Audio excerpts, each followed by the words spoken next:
Argentina football মানে ঐতিহ্য, গৌরব এবং সাফল্যের গল্প।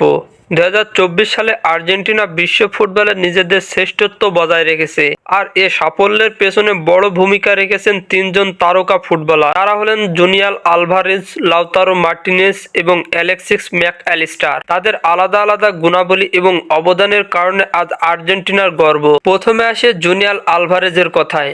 ম্যানচেস্টার সিটির হয়ে তার অসাধারণ পারফরমেন্স তাকে বিশ্বব্যাপী পরিচিত করেছে। গোল করার সহজাত ক্ষমতা এবং ম্যাচের গুরুত্বপূর্ণ মুহূর্তে উপস্থিতি তাকে আর্জেন্টিনার আক্রমণের মেরুদণ্ডে পরিণত করেছে।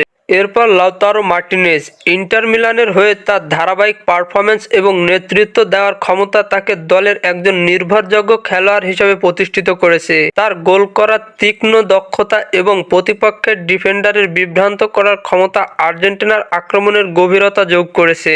তারপর হলেন অ্যালেক্সিস ম্যাক অ্যালিস্টার, আর্জেন্টিনার মিডফিল্ডের প্রকৃত কারিগর। লিভারপুলের হয়ে তার অসাধারণ পাসিং, বল ধরে রাখার ক্ষমতা এবং ডিফেন্স ও আক্রমণের মধ্যে ভারসাম্য রক্ষার দক্ষতা তাকে উন্নত করেছে। তার উপস্থিতি দলের কৌশলগত খেলার ভিত্তি তৈরি করে। এই তিন তারকার সম্মিলিত প্রায় আর্জেন্টিনাকে 2024 সালের সেরা হিসাবে তুলে ধরেছে। তাদের প্রতিভা, নিষ্ঠা এবং কঠোর পরিশ্রম আর্জেন্টিনার সমর্থকদের গর্বিত করে তুলেছে। সুতরাং আর্জেন্টিনা মানেই জয়, কারণ তাদের কাছে আলভারেজ, লাউতারো মার্টিনেজ এবং ম্যাক অ্যালিস্টারের মতো তারকা ফুটবলার রয়েছে। ফুটবলের সকল নিউজ এবং আপডেট পেতে আমার চ্যানেলটি সাবস্ক্রাইব করে পাশেই থাকবেন। ধন্যবাদ সবাইকে।